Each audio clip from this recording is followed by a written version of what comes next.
అది యాక్చువల్గా మా మా నేను పెరిగిన వాతావరణంలో మా నాన్న అవ్వచ్చు, మా అమ్మ అవ్వచ్చు, మా ఇంట్లో వాళ్ళ పెంపకం నుంచి అది వచ్చింది నాకు. అందుకే నేను ఇంత చాలా ఇప్పుడు నాకు పెద్ద సాంగ్స్ మేకింగ్లో ఉన్నా, చాలా బిజీగా ఉన్నా.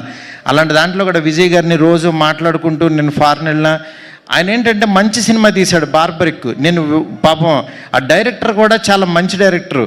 100 సార్లు చెప్పా, గురు ఆ టైటిల్ బార్బరిక్ అంటే అదేదో బార్బిక్యూ లాగా ఉంది, ఎవరికి అర్థం కాదు, నువ్వు ఆలోచించని 100 టైటిల్స్ పంపించా. రోజు ఒక టైటిల్ చెప్తే ఎక్కదేమో అని లోగోస్ రాసి పంపించేవాడిని.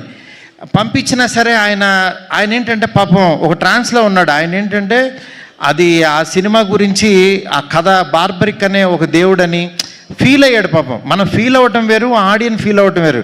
ఆడియన్ మనసులో లేని దేవుణ్ణి మనం తీసుకెళ్ళాం. ఇది చెప్పినా సరే నేనేంటంటే యాజ్ ఎ డైరెక్టర్గా ఇంకో డైరెక్టర్ నేను ఫోర్స్ చేయలేనని యాక్చువల్గా నేను అది సర్లే మీరు నమ్మారు కదా వెళ్ళిపోండి అని చెప్పి అన్నాను.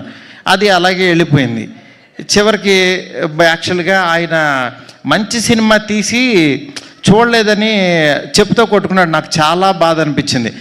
డైరెక్టరు, కళాకారుడు 10 మందిని క్రియేట్ చేసేవాడు అలాంటి పిచ్చి పనులు చేయొద్దు దయచేసి. ఎందుకు చెప్తున్నానంటే ఆడియన్స్ని రప్పించడానికి ఎన్ని పిచ్చి మాటలు మాట్లాడుతున్నారంటే, బూతులు మాట్లాడుతున్నారు, చొక్కా తీసు తిరుగుతాను అంటున్నారు, అసలు సినిమాలే మానేస్తానంటున్నారు.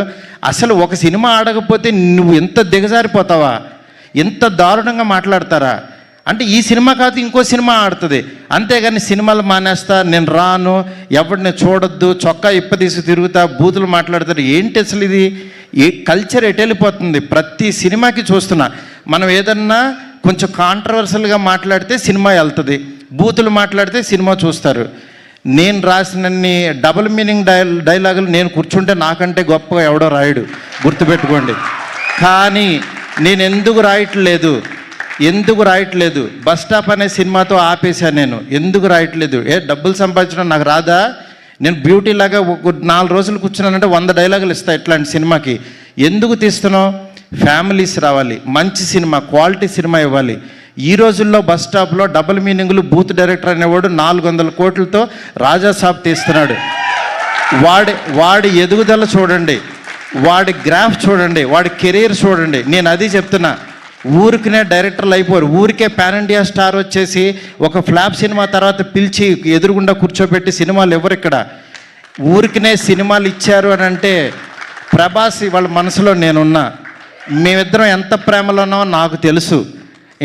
నా మెసేజ్లు చూస్తే ఆయన ఎంత ప్రేమిస్తున్నాడో నాకు తెలుసు. ఇవన్నీ నేను తర్వాత వచ్చినప్పుడు మాట్లాడతా.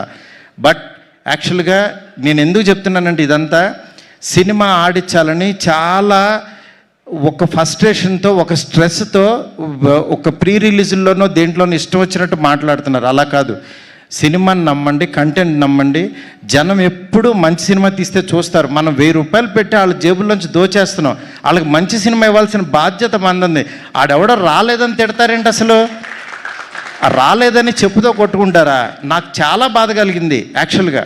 అది అందుకని ఇలాంటి చిల్లర పనులు, చీప్ పనులు చేయొద్దు. ఈ సినిమా కాదు ఇంకో సినిమా. ఒక సినిమా ఫెయిల్యూర్ అయిందంటే ఓహో మేబీ నేను నచ్చలేదు, నా కంటెంట్ నచ్చలేదు అని రియలైజ్ అవ్వండి.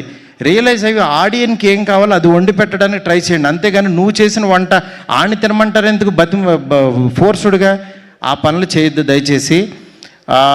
డెఫినెట్గా ఈరోజు బ్యూటీ, మీకు ఆకలి టైంలో కూడా ఎక్కువ మాట్లాడాను, ఎందుకంటే ఇది అవసరం, అందుకని చెప్పి నేను మాట్లాడాల్సి వచ్చింది. ఇవాళ బ్యూటీ తన దగ్గర పుట్టింది.